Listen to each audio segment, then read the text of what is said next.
वह दूसरे की थाली में घी ज्यादा दिखता है, कहावत है ना। तो उसी कहावत से प्रेरित होकर ये कहानी सुने। मीरा अपनी सहेली सीमा से कहती है, क्या रे सीमा, तेरे जैसी सास भगवान सबको दे। कोई रोक टोक नहीं, कोई बोलियां नहीं, आराम से रहती है और आराम से रहने देती है। एक मेरी सास है। माना कोई रोक टोक नहीं है, लेकिन दूसरी कई परेशानियां हैं जो मेरी सास के साथ है, तू नहीं समझेगी। चल अच्छा रखती हूँ, ननद आई है, उसकी खातिरदारी करनी है। मीरा सीमा की सास से काफी इम्प्रेस रहती है। फिर एक दिन सीमा मीरा के घर किसी काम से जाती है। मीरा की सास कहती है, हाँ भाई सीमा, क्या करने आई है? घर में कोई काम धाम नहीं है क्या? सीमा को तो शौक लगता है, ऐसे कोई कैसे बोल सकता है।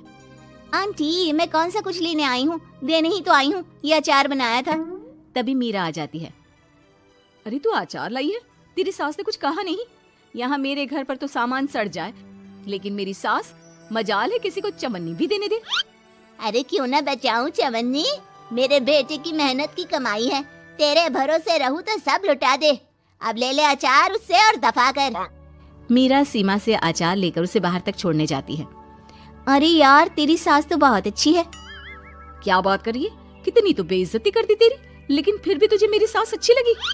मेरे घर आ जा कभी, मेरी सास को देखेगी ना तब पता चलेगा।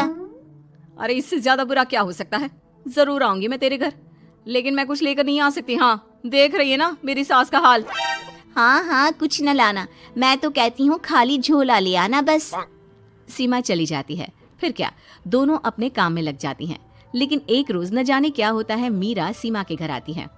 सीमा की सास कहती है, अरे सीमा, देख तो कौन आया है, तेरी सहेली मीरा। मीरा, आज कैसे यहाँ पर? आजा आजा। और ये हाथ में क्या है तेरे? क्या मतलब? कुछ नहीं आंटी जी, ये तो खाली थैला है। वो क्या है ना, मंडी जा रही थी तो सोचा मीरा से मिलती चलूं। अरे काहे को मंडी जाना, कल ही मेरा बेटा सब्जी लेकर आया है। अरे मीरा, जरा सीमा का ये थैला तो भर दे। मीरा घबरा जाती है। अरे नहीं नहीं माँ जी, बिल्कुल नहीं, मैं कुछ नहीं ले सकती, हम लोग ना अलग सब्जियां खाते हैं। खैर, मीरा सब्जी तो नहीं लेती, लेकिन सीमा की सास तो न जाने क्यों कद्रदान हुई रहती है। अरे मीरा, जरा चिकन मटन बना ले, तेरी सहेली आई है। मैं फोन कर देती हूँ, वो दे जाएगा। और सुन, मिर्च जरा तेज कर देना। लेकिन मीरा तीखा नहीं खाती है माँ जी। अरे खाना चाहिए, अब सीसी करेगी ना तो नाक का सारा कचरा भी निकल जाएगा। हाय रे, कितनी अच्छी है तुम्हारी सास। हाँ, तभी आसपास के सारे यहाँ खड़े हो जाते हैं सुबह से ही। अभी 2 मिनट रुक ना, खुद पता चल जाएगा। तभी पड़ोसन आती है। अरे बहन जी, चाय का वक्त हो गया, सोचा चली आऊं आपके घर। अरे क्यों नहीं क्यों नहीं, वो क्या है ना, बहू की सहेली आई है तो चिकन बन रहा है, वो भी लेती जाना। मैं जरा ज्यादा ऑर्डर कर देती हूँ। और हाँ बहू, पकोड़े भी तल ले चाय के साथ। जा जा मीरा बेटी, सीमा की मदद कर दे जरा। मीरा सीमा के पास किचन में जाती है, जहाँ सीमा सास को कोस रही होती है। घर में कितनी मुश्किल से सब्जी और राशन आता है, लेकिन ये नहीं समझेंगी। अरे पिछले महीने भी 2 बार राशन लाना पड़ा था, लेकिन ये है कि सच्ची यार, फिर भी तू लकी है, तेरी सास कम से कम मेरी सास की तरह तो नहीं है।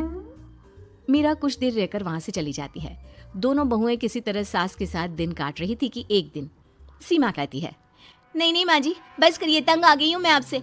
मैं अब आपके साथ नहीं रह सकती। एक बार, बस एक बार आप मेरी सहेली मीरा की सास की तरह बनकर देखिए। अरे कितनी अच्छी इंसान है वो, कितना सोचती है घर के लिए। दूसरी तरफ मीरा, माँ जी कैसी हैं आप? कुछ तो सोचा करिए, समाज नाम की भी कोई चीज होती है। बस एक बार मेरी सहेली सीमा की सास की तरह बनकर देखिए। अरे कैसे जी जाती है जिंदगी, उन्हीं से पता चलेगा। दोनों की सास को आता है गुस्सा। अरे भाई, कोई छोटे बच्चे तो है नहीं जो किसी के साथ तुलना कर दे और वो कुछ ना कहे। मीरा की सास कहती है, मुझे तो सीमा के पास ही छोड़ा। सीमा की सास कहती है, तू ना मुझे मीरा के पास ही छोड़ दे। दोनों एक दूसरे से सलाह करती हैं और सासों का किया जाता है आदान प्रदान, यानी एक्सचेंज। अगली सुबह मीरा की बदली हुई सास, अरे मीरा, मेरी बेटी आ रही है। मीरा को तो आदत थी कि घर का कोई भी आए दमड़ी ना निकले, ना कुछ बनाना ना कोई लेन देन। अच्छा माँ जी, ठीक है, कोई बात नहीं। अरे कैसा कोई बात नहीं? अरे लाओ 16 तरह के पकवान और ननद को देने के लिए सीधा निकालो। सीधा समझती हो ना। देना लेन देन। अरे माँ जी कैसी बात कर दी। इस घर में जो कोई कुछ भी ले आए, लेकिन मजाल है घर की चवन्नी भी कहीं चली जाए। अरे ये तो परंपरा ही नहीं है इस घर की। बाकी खाना हो तो रोटी दाल बना देती हूँ। रोटी दाल तो मेरी बेटी दुख में भी नहीं खाती, तो मायके में क्यों खाए। मैं अभी चिकन मटन पनीर और दाल ऑर्डर कर रही हूँ, सब बना देना। लेकिन मेरी तो आदत ही नहीं है इतना सारा खाना बनाने की। नहीं नहीं माँ जी, मुझे तो माफ करें। अरे कैसी बात कर रहे हैं, तेरी सास की बेटी नहीं आती थी क्या? आती थी ना, खूब आती थी, लेकिन मजाले की सास कुछ एक्स्ट्रा कर दे। माँ जी देखिए मेरी तो ये आदत नहीं है। दूसरी तरफ सीमा। माँ जी, वो मेरे मायके से लोग आ रहे हैं, तो मैं जरा उन लोगों के लिए कुछ बना लेती हूँ। क्यों क्यों बना लेती हो? दाल रोटी बनी है ना, साथ में अचार रख देना। वैसे आ क्यों रहे हैं बेटी के घर? सीमा को तो बहुत बुरा लगता है।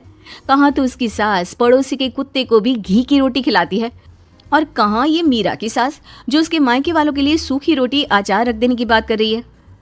वो मेरी भाभी आई है ना, नई, तो शादी के बाद भाई पहली बार आ रहा है। हाँ तो उन लोगों को बोल दो, हमारे घर का रिवाज है सास के लिए 10 साड़ी हार और सजावट का सामान लेकर ही आना, समझे? सास तो बोली जा रही थी, लेकिन सीमा को कुछ समझ में नहीं आ रहा था कि वो क्या करे। सीमा का पति।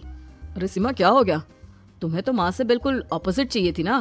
कहाँ माँ हर किसी के आव भगत में तुम्हें लगा कर रखती थी, लोगों से खूब मिलती, घर का सामान बांटा करती थी। अरे याद है ना, तुम्हारे घर वाले आते थे 1 पैकेट लेकर और जाते थे पूरे 10 थैले के साथ।